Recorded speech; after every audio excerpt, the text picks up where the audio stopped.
of the Rio Grande.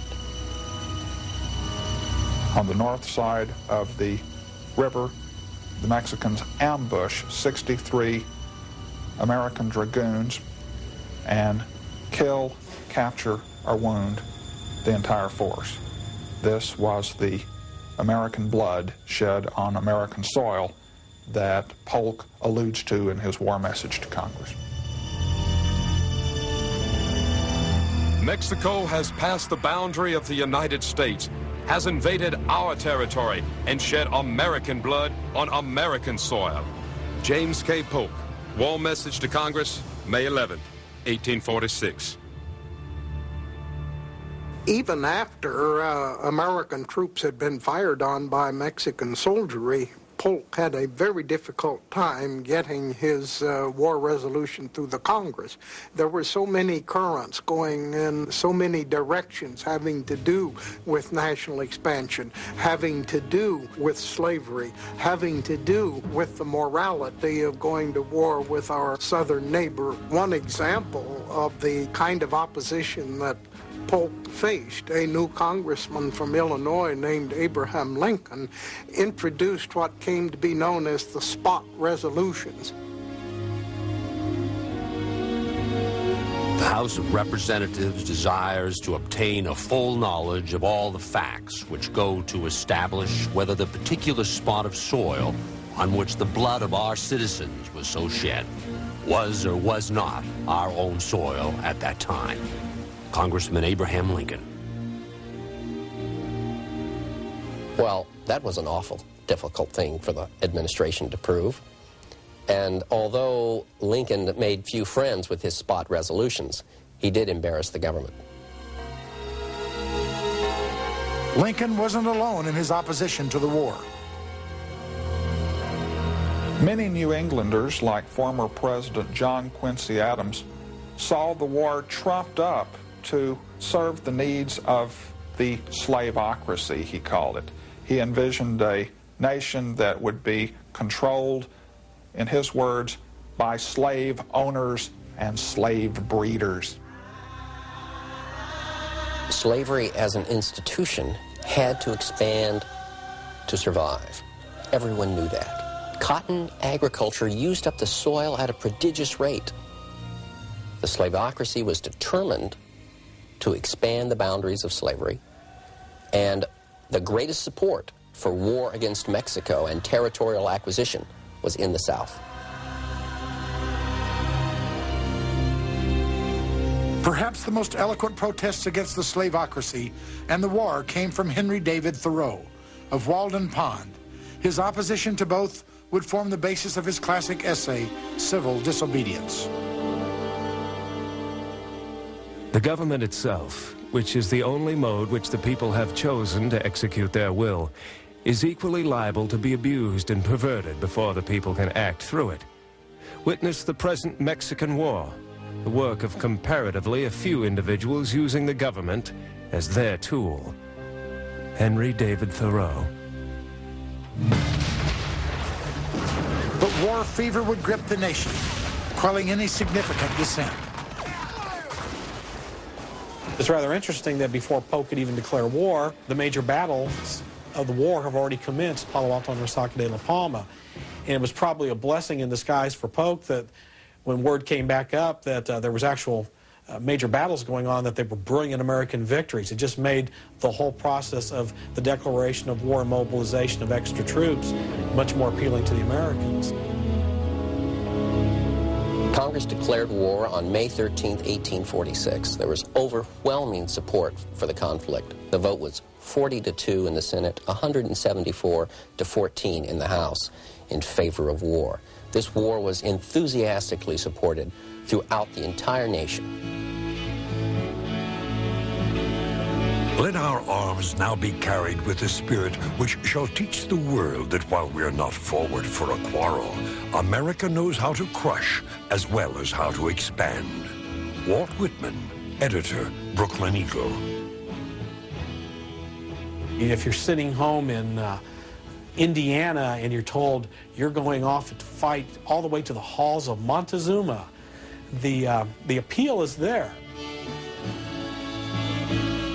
Suppose we should be victorious and gaily enter the city of Mexico, and entering the halls of Montezuma, throw our wearied limbs beneath the canopy of pure gold.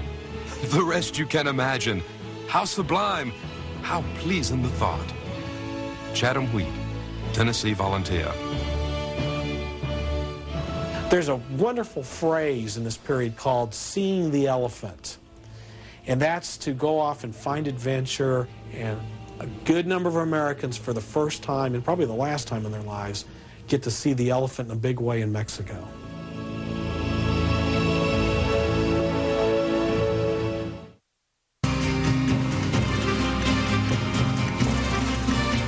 We have this view of the Mexican War as one in which a strong United States went down and beat up on a pitifully weak Mexico.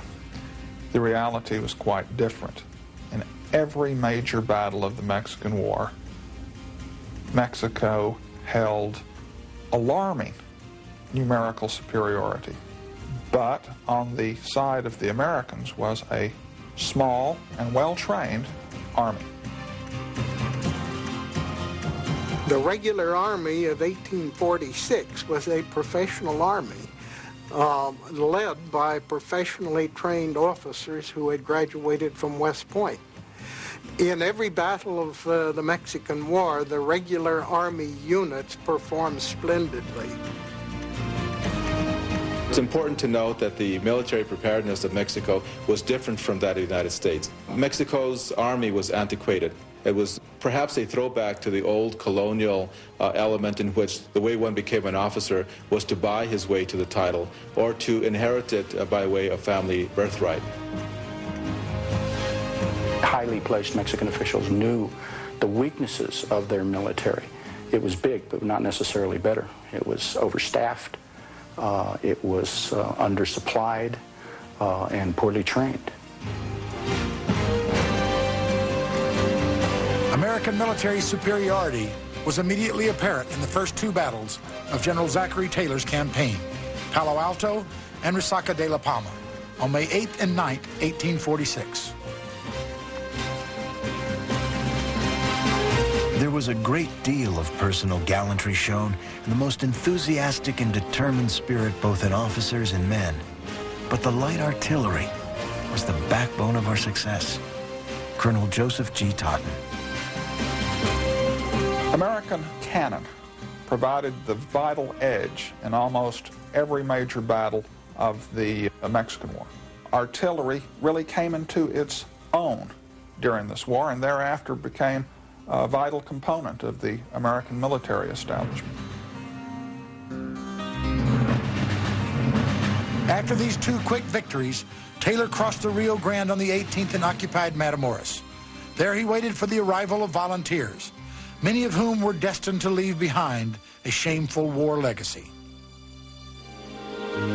Eventually, a disgusted Taylor would send these volunteers back home, but not before they would help him achieve his objective to take Monterrey. The military significance of taking Monterrey are twofold. First of all, it's one of the largest cities in northern Mexico.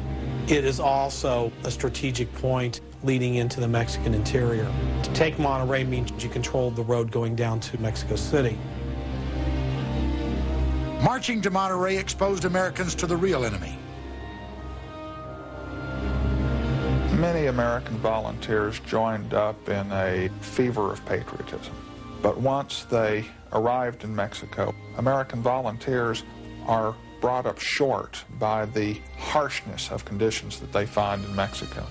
Dysentery, yellow fever, a disease that the soldiers called the black vomit, these killed more soldiers than Mexican lead. But if the common soldier was to endure these hardships, there was no better man to share them with than General Zachary Taylor. Taylor was easygoing and popular. Old Rough and Ready, they called him. The sort of citizen soldier that the people admired. He was the common man in military uniform. He was not a West Pointer. He was a hero of the War of 1812. He was a Westerner. He was a very plain, folksy person, and his men loved him. What a marked exception to generals. How little of the pronoun I about him and all his acts. It is this noble modesty that dignifies the general and attaches him to all his officers and his men. His soldiers will ever love him. Lieutenant John James Peck.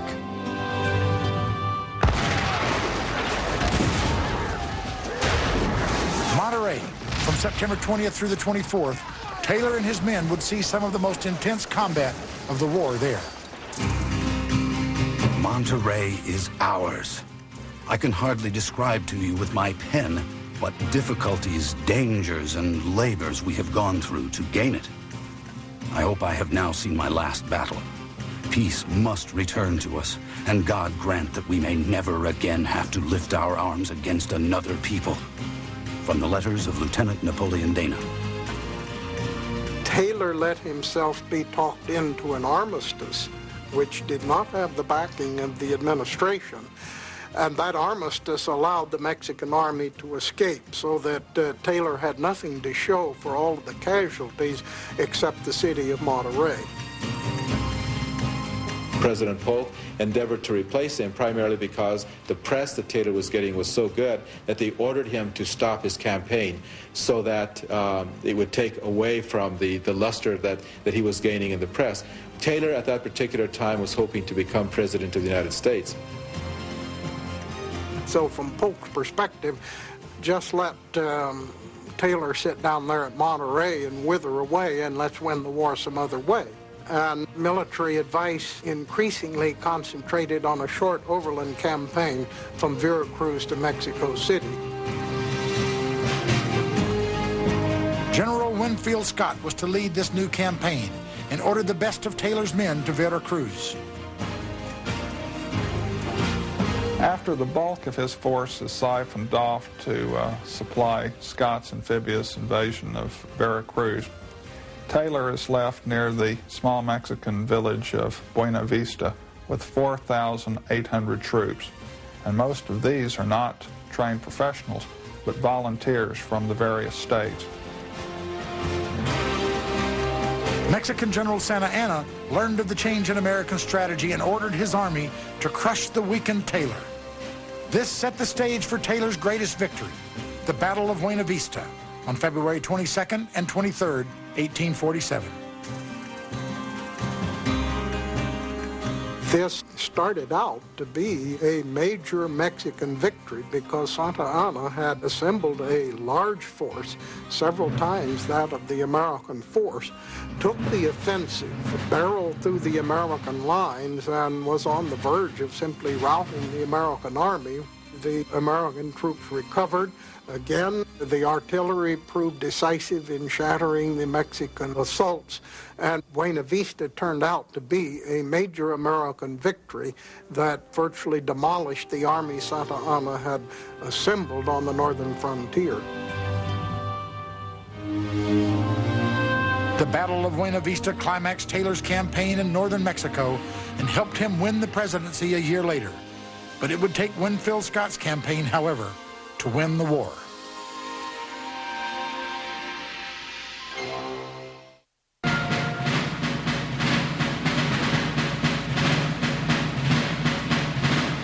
While Zachary Taylor was leading his successful campaign in northern Mexico, President Polk had sent General Stephen Watts Kearny and the Army of the West to occupy New Mexico and California. By early 1847, these coveted territories were under American control. So Polk had satisfied his two major objectives, that is, New Mexico and California. But the war had to be ended either by military means or by negotiation. No Mexican government, and they came and went with kaleidoscopic frequency, could politically sit down at the table and negotiate with the Americans. So the war went on.